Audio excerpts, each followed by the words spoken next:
नमस्कार दोस्तों। जैसा कि आप सभी जानते हैं, यूजीसी नेट और असिस्टेंट प्रोफेसर के पाठ्यक्रम में अनेक कहानियाँ, नाटक, निबंध, उपन्यास लगे हुए हैं। तो इसी क्रम में आज हम असिस्टेंट प्रोफेसर यूपी के असिस्टेंट प्रोफेसर एग्ज़ाम में लगी हुई कहानी पत्नी, जो कि जैनेन्द्र जी द्वारा लिखी गई है, वो पढ़ेंगे। चलिए पढ़ते हैं। शहर के एक ओर तिरस्कृत मकान, दूसरा तल्ला। वहाँ चौके में एक स्त्री अंगीठी सामने लिए हुए बैठी है। अंगीठी की आग राख हुई जा रही है। वह जाने क्या सोच रही है। उसकी अवस्था 20-22 के लगभग होगी। देह से कुछ दुबली है और संभ्रांत कुल की मालूम होती है। एकाएक अंगीठी में राख होती आग की ओर स्त्री का ध्यान गया। घुटनों पर हाथ देकर वह उठी। उठकर कुछ कुछ कोयले अंगीठी में डालकर फिर किनारे ऐसे बैठ गई मानो याद करना चाहती है कि अब क्या करूं। घर में और कोई नहीं और समय 12 से ऊपर हो गया। 2 प्राणी घर में रहते हैं, पति और पत्नी। पति सवेरे गए हैं कि लौटे नहीं और पत्नी चौके में बैठी है। सुनंदा सोचती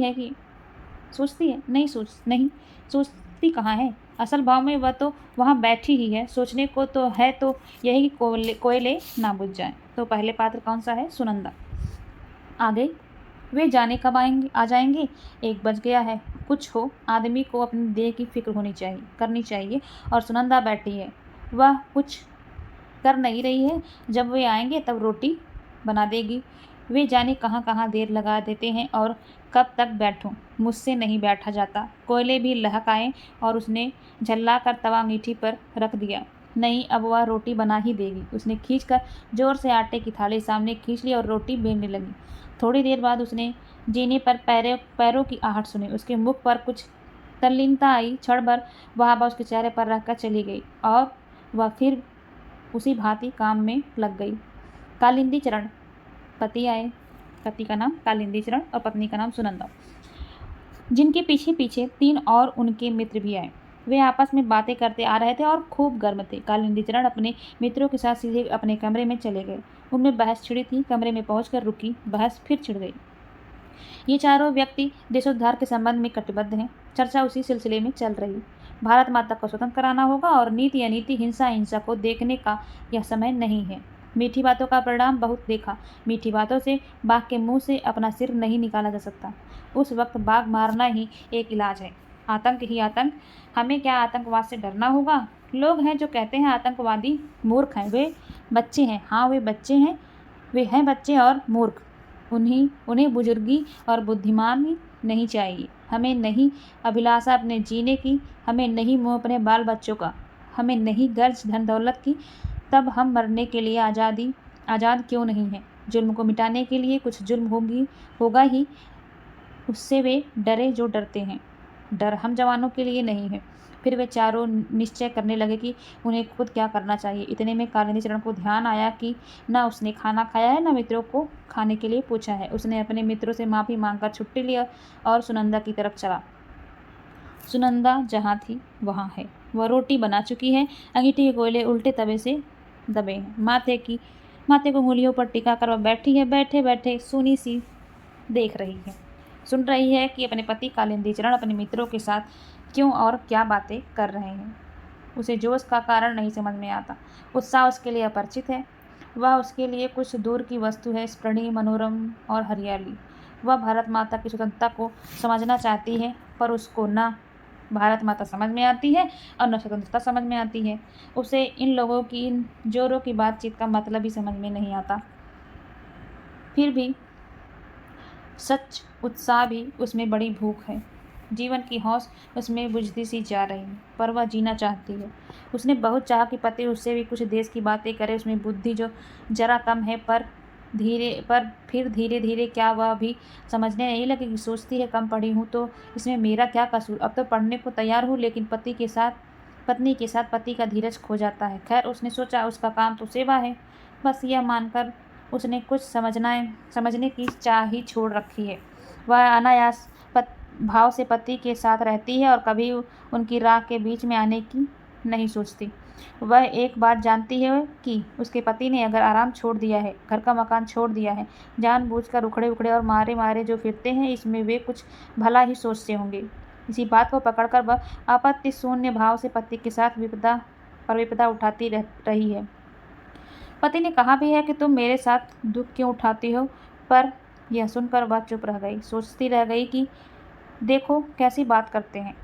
वह जानती है कि जिसे सरकार कहते हैं वह सरकार उनके इस तरह के कामों से बहुत नाराज है। सरकार है। उसके मन में कोई स्पष्ट भावना नहीं है कि सरकार क्या होती है, पर वह जितने हकीम लोग हैं वे बड़े ज़बरदस्त होते हैं और उनके पास बड़ी बड़ी ताकतें हैं। इतनी फौज, पुलिस के सिपाही और मजिस्ट्रेट और मुंस और चपरासी और थानेदार और वायसराय, ये सब सरकार ही हैं। इन सब से कैसे लड़ा जा सकता है? हाकिम से लड़ना ठीक बात नहीं, पर यह उसी लड़ने में तन मन बिसार बैठे हैं। खैर, लेकिन ये सब के सब इतने ज़ोर से क्यों बोलते हैं? उसको यही बहुत बुरा लगता है। सीधे सादे कपड़े में एक खुफिया पुलिस का आदमी हरदम उनके घर के बाहर रहता है। ये लोग इस बात को क्यों भूल जाते हैं? इतनी ज़ोर से क्यों बोलते हैं? बैठे बैठे वह इसी तरह की बातें सोच रही है। देखो, अब 2 बज गए, अब 2 बजेंगे। उन्हें न खाने की फिक्र है न मेरी फिक्र। मेरी तो खैर कुछ नहीं, पर अपने तन का तो ध्यान तो रखना चाहिए। ऐसी बेपरवाह से तो वह बच्चा चला गया। उसका मन कितना भी इधर उधर डोले, पर अकेली जब होती है तब भटका कर वह मन अंत में उसी बच्चे के अभाव पर आ पहुँचता है। तब उसे बच्चे की वही बातें याद आती हैं। वे बड़ी प्यारी आंखें, छोटी छोटी उंगलियां, नन्हे नन्हे से होठ याद आते हैं, अटखेलियाँ याद आती। सबसे ज़्यादा उसका मरना याद आता है। ओह, यह मरना क्या है? इस मरने की तरफ तो उससे देखा नहीं जाता। यद्यपि वह जानती है कि मरना सबको है, उसको मरना है, उसके पति को मरना है, पर उस तरफ भूल से क्षण भर देखती है तो भय से भर जाती है। यह उसे सहा नहीं जाता। बच्चे की याद उसे मत देती है। तब वह बेबल होकर आंखें पोंछती है और हठात इधर उधर के किसी काम की बात में अपने को उलझा लेना चाहती है, पर अकेले में वह कुछ करे रह रहकर वह मरने की बात उसके सामने हो रहती है और उसका चित्त बेबस हो जाता है। वह उठकर बर्तन को मांज डालने, चौका भी साफ करना। ओह, खाली बैठे मैं क्या सोचती रहा करती हूँ। इतने में कालिंदी चरण चौके में आए। सुनंदा कठोरतापूर्वक शून्य को देखती रही। उसने पति की ओर नहीं देखा। कालिंदी ने कहा, सुनंदा, खाने वाले हम 4 हैं, खाना हो गया? सुनंदा चून की थाली और चकला, बेलन, बटलोई, खाली बर्तन वगैरह उठाकर चल दी, कुछ भी नहीं बोली। कालिंदी ने कहा, सुनती हो, 3 आदमी मेरे साथ और हैं। खाना बन सके तो कहो, नहीं तो इतने में ही काम चला लेंगे। सुनंदा कुछ भी नहीं बोली। उसके मन में बेहद गुस्सा उठने लगा।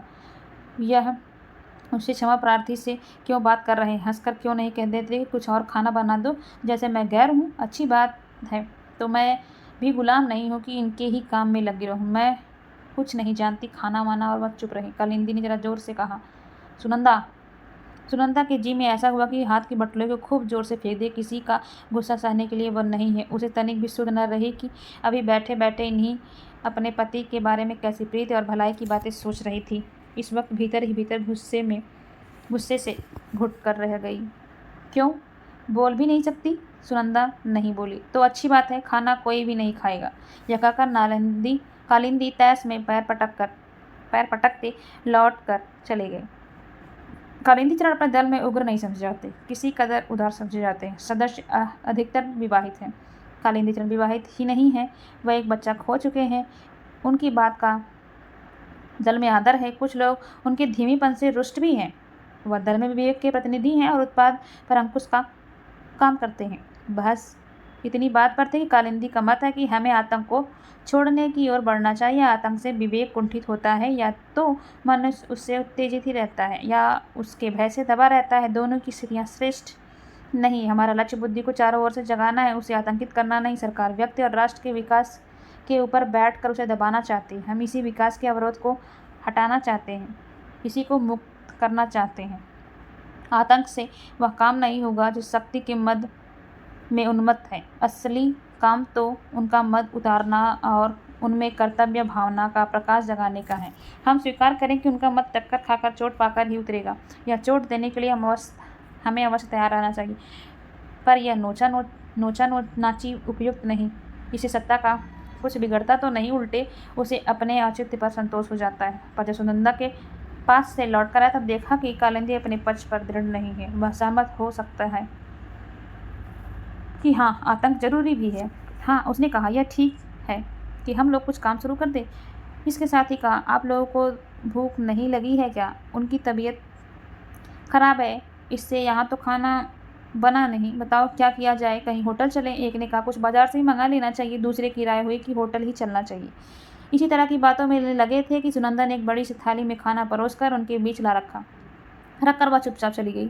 फिर आकर पास ही 4 गिलास पानी के रख दिया और फिर उसी भात चुपचाप चली गई। कालिंदी को जैसे किसी ने काट लिया। तीनों मित्र चुप रहे। उन्हें अनुभव हो रहा था कि पति पत्नी के बीच स्थिति में कहीं कुछ तनाव पड़ा हुआ है। अंत में एक ने कहा, कालिंदी तुम तो कहते थे खाना बना नहीं। कालिंदी ने जीप कर कहा, मेरा मतलब था काफ़ी नहीं है। दूसरे ने कहा, काफ़ी है, सब चल जाएगा। देखो कुछ और हो तो कहकर कालिंदी उठ गया। आकर सुनंदा से बोला, यह तुमसे किसने कहा था कि खाना वहाँ ले आओ? मैंने क्या कहा था? चलो उठा लो थाली, हमें किसी को यहाँ नहीं खाना, हम होटल जाएंगे। सुनंदा नहीं बोली। कालिंदी भी कुछ देर गुम खड़ा रहा। तरह तरह की बातें उसके मन में और कंठ में आती थी। उसे अपना अपमान मालूम हो रहा था और अपमान असह्य था। उसने कहा, सुनती नहीं हो कि कोई क्या कह रहा है? क्यों? सुनंदा ने मुँह फेर लिया। क्या मैं बकते रहने के लिए हूँ? सुनंदा भीतर ही भीतर घुट गई। मैं पूछता हूँ कि जब मैं कह गया था तब खाना ले आने की क्या ज़रूरत थी? सुनंदा ने मुड़कर और अपने को दबाकर धीमे से कहा, खाओगे नहीं? एक तो बच गया। कालिंदी निस्त्र होने लगा। वह उसे बुरा मालूम हुआ। उसने मानो धमकी के साथ पूछा, खाना और है? सुनंदा ने धीमे से कहा, अचार लेते जाओ। खाना और नहीं है? अच्छा लाओ अचार। सुनंदा ने अचार ला दिया और कालिंदी भी चला गया। सुनंदा ने अपने लिए कुछ भी बचाकर नहीं रखा था। उसे यह सूझा ही न था कि उसे भी खाना है।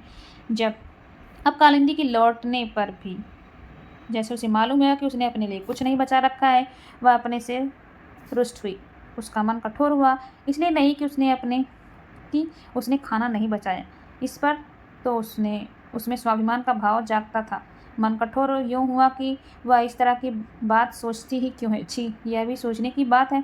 और उसमें कड़वाहट भी फैली। हठात यह उसके मन को लगता ही है कि देखो, उन्होंने एक बार भी नहीं पूछा कि तुम क्या खाओगी? क्या मैं यह सह सकती हूँ कि मैं तो खाऊं और उनके मित्र भूखे रहें? पर पूछ लेते तो क्या था? इस बात पर उसका मन टूटता सा है, मानो उसका जो तनिक सा मान वह भी कुचल गया। वह रह कर अपने को स्वयं तिरस्कृत कर लेती हुई कहती है कि छी छी सुनंदा, तुझे ऐसी जरा बात का अब तक ख्याल होता है? तुझे तो खुश होना चाहिए कि उनके लिए एक रोज़ भूखे रहने का पुण्य तुझे मिला है। मैं क्यों उन्हें नाराज़ करती हूँ? अब मैं नाराज़ न करूँगी, पर वह अपने तन की सी भी सुध तो नहीं रखते।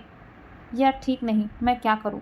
और वह अपने बर्तन मांजने में लग गई। उसे सुन पड़ा कि लोग फिर जोर शोर से बहस करने लग गए। बीच बीच में हंसी के कहकहे भी सुनाई दिए। ओह सहसा उसे ख्याल आया, बर्तन तो पीछे भी मल सकती हूँ, लेकिन उन्हें कुछ ज़रूरत हुई तो वह सोचकर झटपट हाथ धोकर वह कमरे के दरवाजे के बाहर दीवार से लगकर खड़ी हो गई।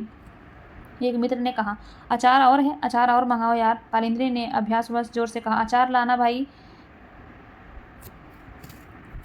अचार मानो सुनंदा कहीं दूर हो, पर वह तो बाहर लगी खड़ी थी। उसने चुपचाप अचार लाकर रख दिया। जाने लगी तो कालिंदी ने तनिक स्निग्ध वाणी से कहा, थोड़ा पानी भी लाना। और सुनंदा ने पानी ला दिया, लेकिन लौटी फिर बाहर द्वार से लगकर ओट में खड़ी हो गई। जिसे कालिंदी कुछ मांगे तो जल्दी से ला दे।